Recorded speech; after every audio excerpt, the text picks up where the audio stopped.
All right, so today we're going deep, really deep into something we use every single day but probably don't think much about. Money. Exactly, the history of money.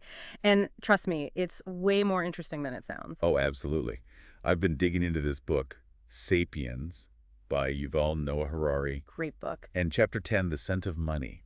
Totally blew my mind. It really makes you rethink this whole concept we take for granted. Like, what even is money, really, when you actually try to define it? Right. It's not as simple as it seems. We picture dollar bills, our bank's app on our phone. But it goes so much deeper than that. Way deeper. Harari starts with this amazing story about the Spanish conquistadors. They show up in the Americas, obsessed with gold. Classic conquistadors. Totally. But the Aztecs they encounter, they're using cocoa beans and textiles for trade. Cocoa beans is cash. That's wild. It highlights how the value we give to things, it's all kind of made up, isn't it? It's all about shared belief. The Aztecs, they valued what they could use: food, clothing, practical The stuff. Spaniards were blinded by the bling. Exactly. They were stuck on gold because of their own culture and history. This idea of money, it's not about what the thing is. It's about what we collectively agree it represents. So how do we go from trading actual stuff to these symbols of value? Like, what came first? Harari talks about ancient Sumeria around 3000 BC. Get this, they used barley as payment. Barley, like the grain. Yep. People were literally getting paid in grain. That's amazing. Instead of a paycheck, it's a barley check. But how did that even work? It became a representation of value, just like money today. You could use it to pay for stuff, services, whatever. So it was like a proto-dollar, but made of barley? I bet that was a pain to carry around, though. It had its downsides, especially as societies got more complicated. Harari points out, if you're just bartering apples for shoes, it's fine on a small scale. Right. But imagine a whole economy like that. What if the shoemaker needs nails, not apples? You're stuck finding someone to trade nails for apples than apples for. It gets messy. Makes sense. So barley money, was that the big breakthrough that led to coins? It was a step in that direction. Barley, at least you can eat it. It has some inherent value. But then we start seeing precious metals, like silver, coming into play. You can't really eat silver. Not recommended. The silver shekel in Mesopotamia wasn't about practical uses. It's about this shared agreement that it has value. And that shared belief, that's the key to understanding how money works, even today. It's like we're all just agreeing that a piece of metal or a piece of paper means something, even if you can't actually do anything with it. Exactly.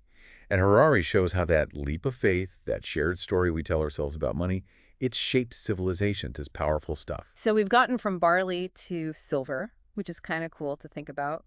But there's still that leap to actual coins, right? Like, when did that happen? Yeah, this was a big innovation.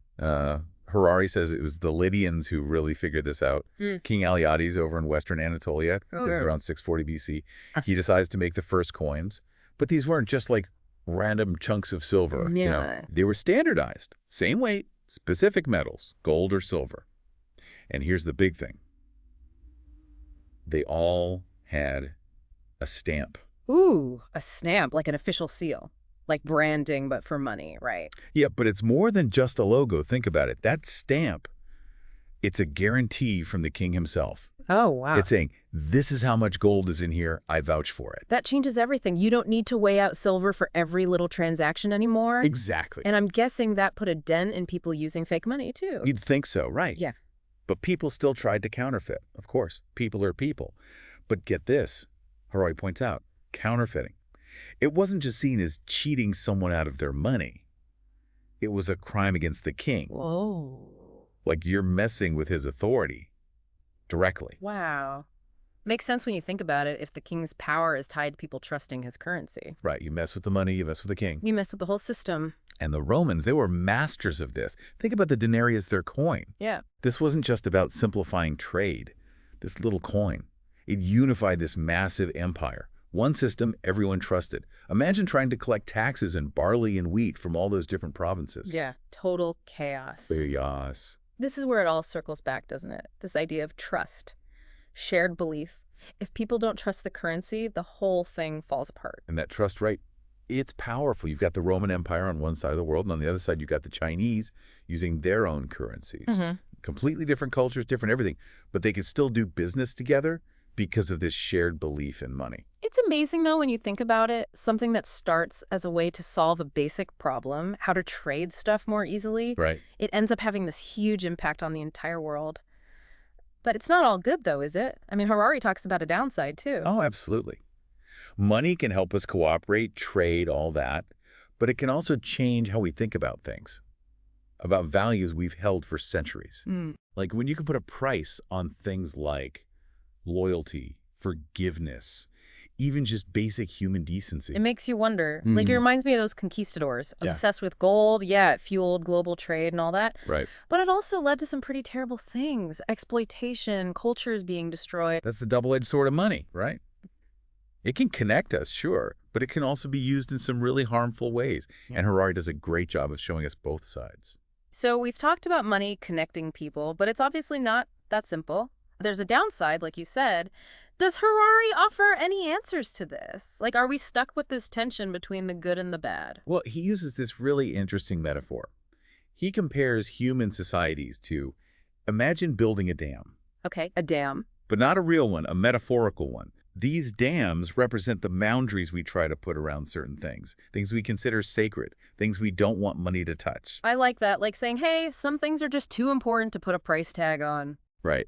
Like, think about family heirlooms or land that's been passed down for generations. Those things hold a value that goes way beyond money. Definitely. But here's the thing. Harari says money, it's kind of like water. It eventually finds a way to see through any cracks in those dams we build. Oh, interesting. So no matter how much we separate things in our minds, money always finds a way in. It often does.